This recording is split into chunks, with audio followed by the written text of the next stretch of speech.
Middle east में जंग 1 महीने से ज्यादा समय से जारी है। अमेरिका इजराइल ने ईरान के बुशहर परमाणु ऊर्जा संयंत्र पर हमला किया। ईरान के विदेश मंत्री ने चेतावनी दी है कि यदि हमले जारी रहे तो रेडिएशन सिर्फ तेहरान तक सीमित नहीं रहे, बल्कि खाड़ी के अन्य देशों जैसे बहरीन, कुवैत और सऊदी अरब तक भी फैल सकता है। इस चेतावनी के बाद पूरे क्षेत्र में चिंता और तनाव और बढ़ गया है। ईरान ने अमेरिका पर एक बार फिर तीखा तंज कसा है। पश्चिम एशिया में जारी संघर्ष के बीच अमेरिका की सैन्य नेतृत्व व्यवस्था में बदलाव हुआ, जिसमें जनरल रैंडी जॉर्ज को पद से हटा दिया गया।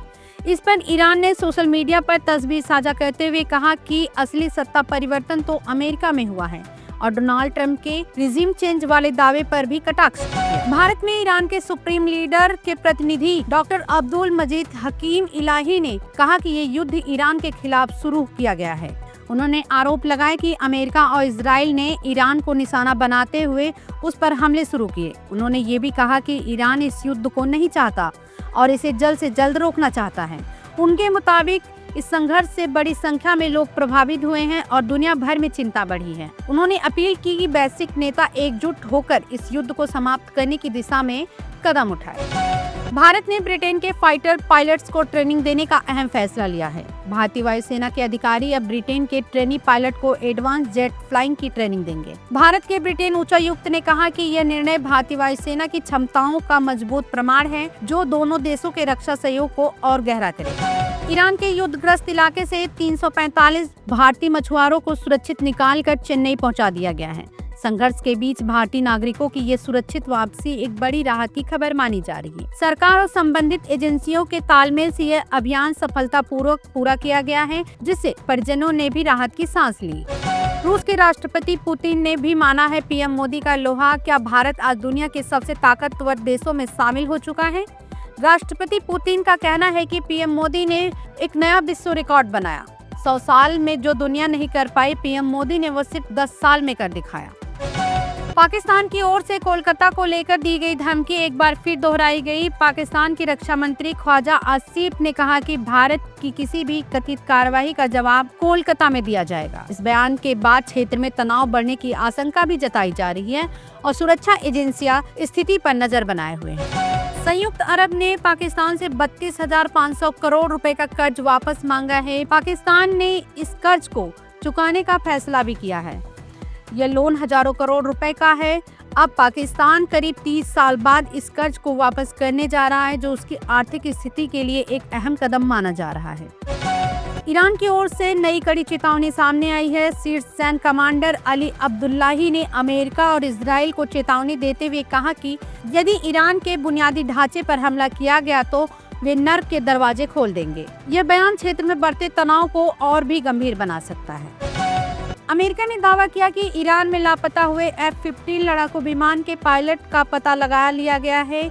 बताया जा रहा है कि खोज और बचाव अभियान के बाद पायलट को सुरक्षित स्थान पर पहुंचाया गया। हालांकि इस दावे को लेकर अभी आधिकारिक तौर पर पूरी जानकारी सामने आना बाकी है।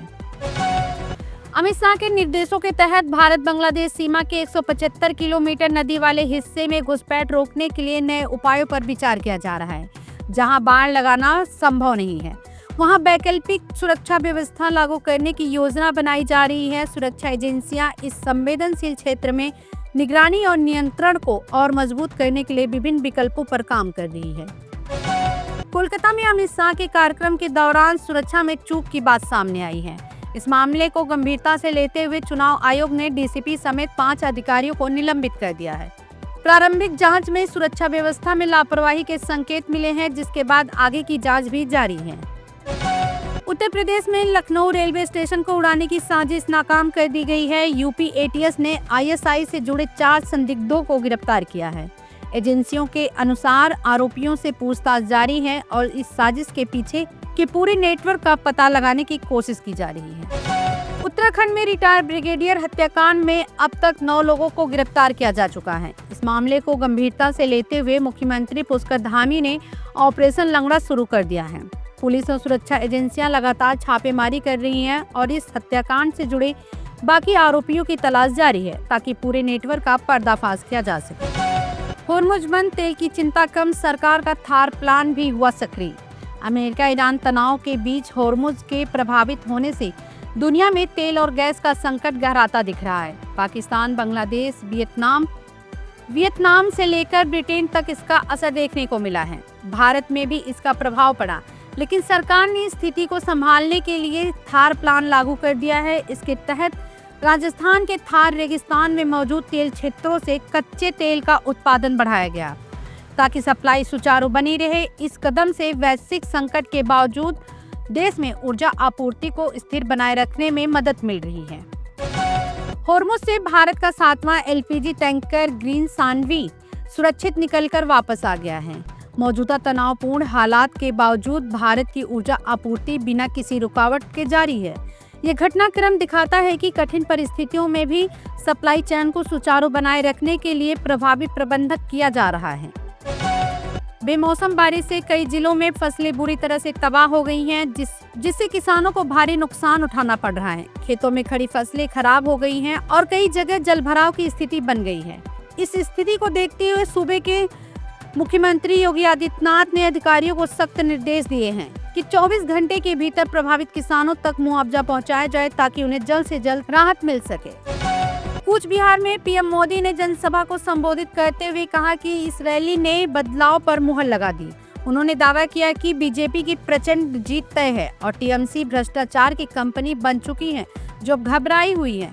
प्रधानमंत्री ने ये भी कहा कि सिंडिकेट राज में लोगों की अपनी संपत्ति के लूटने का डर बना रहता है, इसलिए राज्य में बदलाव जरूरी है। पंजाब की सियासत में उठ रहे सवालों के बीच राज्यसभा सांसद राघव चड्ढा ने एक भावुक और तीखा वीडियो संदेश जारी कर अपनी स्थिति स्पष्ट की है। करीब 3 मिनट के इस वीडियो में उन्होंने अपने ऊपर लगे आरोपों का जवाब देते हुए कहा कि सच्चाई सामने आनी चाहिए और जनता को गुमराह नहीं किया जाना चाहिए।